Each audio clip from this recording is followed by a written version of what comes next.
As my good buddy Alistair says on Twitter, this game ended 9-2 soon.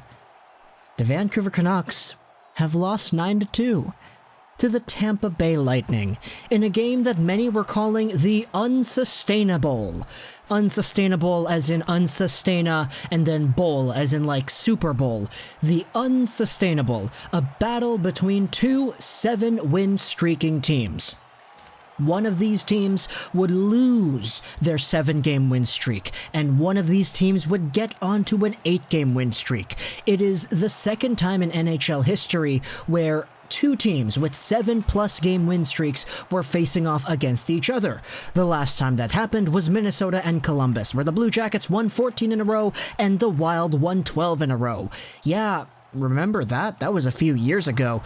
It's hard to believe that we've only had 2 instances of 7+ streaking teams against each other, but the second instance was tonight, and the Vancouver Canucks got absolutely spanked. 9-2. I can't even believe I just used that verb, but 9-2 is the score. And I'm gonna be honest, I don't even know what I want to talk about. There are many things that we can actually highlight in this game, from the coaching, to the defense, to the goaltending, to the response, to the fans, to the referees. But I kind of just want to start at the beginning. In the first period, where Elias Pettersson had the only goal of the 20-minute frame. And this was a really nice goal. He's got 20 on the year, ladies and gentlemen. Elias Pettersson has 20 goals, which is great to see because we're only halfway through the year. He's on pace for about 39 goals, which would be actually amazing because the Vancouver Canucks, well, we haven't had a 30-goal scorer since 2014-15 when Radim Verbata had 30 goals. Yeah, remember Verbata? He was really good for a year, and then the next year he was complaining about ice time and he wasn't necessarily as good as he was in the first year. Thankfully, that was only a 2-year contract and not a 6-year contract like some other free agents we signed in the future eventually ended up being. But we haven't had a 30-goal scorer since Verbata's first year. Boeser got close. He was at 29 in his rookie year, but that's not 30. PD is at 20 and we're 40-something games into the year. But this was a really nice goal.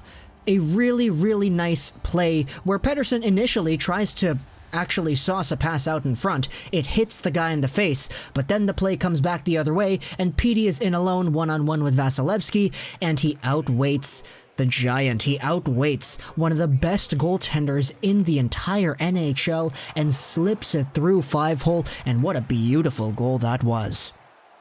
Then everything just kinda fell apart from there. I don't even think that that's the wrong verb. Everything fell apart.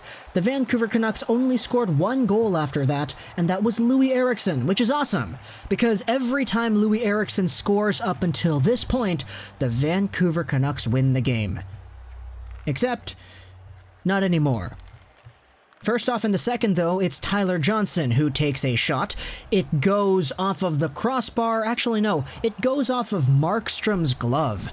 Then it goes off the crossbar, then it falls down, and then Troy Stecher, who's falling down onto the ice, pushes it in. Darn. That sucked. Then, on the power play, it's Steven Stamkos, who immediately after Braden Point wins the draw, just takes it, shoots it, it's in. It beats Markstrom over the glove. Now, before anybody calls me out and say, yo, Lego, before you go there, don't be the guy who blames this loss on Markstrom. Okay, I'm not going to do that. Don't worry, I'm not going to do that. But I'm not going to say that Markstrom was great. Is that fair? I think that's very fair. After the Tampa Bay Lightning took a 2-1 lead in this hockey game, it was Louis Eriksson who comes back. Tanner Pearson taps the puck backwards with his skate. It deflects off of his skate. Then it goes to Bo Horvat on the half boards, who throws it towards the net. Goes off of Eriksson's stick, goes off of Hedman's foot, I believe, and then it goes in. It's 2-2, and things look awesome because the two hottest teams in the NHL, the Super Bowl, excuse me, not the Super Bowl, the unsustaina-bowl, the two contestants in this game right here are tied 2-2 at the start of the second period, and it's looking really great. Excuse me, did I say start? I meant with about 5 minutes left in the second period. But after Louis Eriksson scores that goal, that's when the floodgates start to open. Killorn gets a goal. Verhaeghe gets a goal. Kucherov gets a goal. Chernak gets a goal. And it takes that long before Travis Green pulls the plug on Jacob Markstrom and says, "Thatcher the Snatcher, it's your time now." A lot of Canucks fans were really up in arms on social media, saying things like, okay, why did we wait until it was 6-2 to pull out Markstrom? Why not at 4-2? Why not at 5-2? Why not after letting in 3 goals in 1 period? Did we not pull Jacob Markstrom? And to that, I say, well, Markstrom has honestly been great over the past few weeks. He's an all-star for a reason. But obviously, games like these, they do happen. And games where the goaltender that you thought was really, really good, and who probably is really, really good 9 times out of 10, maybe 9.9 times out of 10, has a bad night. Because some of these goals, hey, Markstrom pushes it into his own net. Some of these goals, hey, it's a long one, and Markstrom doesn't see it clearly. Not because he was screened or anything, but because he was just in the wrong position. His head was over at the wrong side of the player in front of him. Maybe it's a goal where Markstrom just doesn't react quickly enough. So I'm not going to say that this loss is because of Markstrom. No, I'm not going to say that. Could the Canucks D have stepped up a little bit better? Yeah, they definitely could have. Could the Canucks power play? Because, hey, they did have a 5-on-3, right? Could the Canucks power play have been a little bit more effective? Yeah. It really could have. This 5-on-3 was embarrassing. I'm sorry. I'm sorry to JT Miller, Pettersson, and Hughes, who love to pass the puck amongst themselves at the top of the umbrella near the point. But it's so predictable.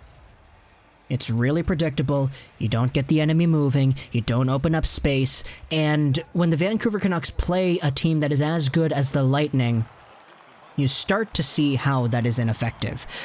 You start to see how teams that are good don't bite. And you start to see how teams that are good know how to track on the Canucks' good players. Every time Pettersson touched the puck in the 5-on-3, Victor Hedman charged towards him, trying to block off that passing lane. So what do the Canucks do to get by that? Well, they keep passing it to Pettersson, of course. They try to force the plays to Pettersson.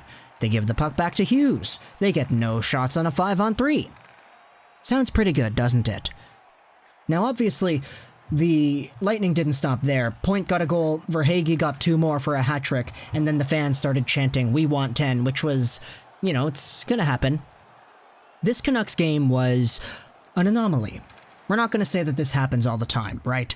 The Canucks don't regularly let in 9 to one of the best teams in the league, right? Usually when they play the good teams, they can tango with the best. At least that's what they've been doing this season. But games like this are unavoidable in an 82-game season, and one game shouldn't warrant a huge backlash from the fans, especially after we're on a 7-game win streak. Don't forget, this team has won 14 points out of their most previous 7 games if you don't count the game that they just played. Did this game suck? Oh, hell yeah, it did. But there's still a lot of reason to look upwards for the Vancouver Canucks. But obviously, I'm missing one key detail, one key moment of this game that we didn't actually talk about yet, and that was Jake Virtanen's hit. Jake Virtanen got a nice, evenly charging penalty when he went into the guy and kind of raised the shoulder a little bit.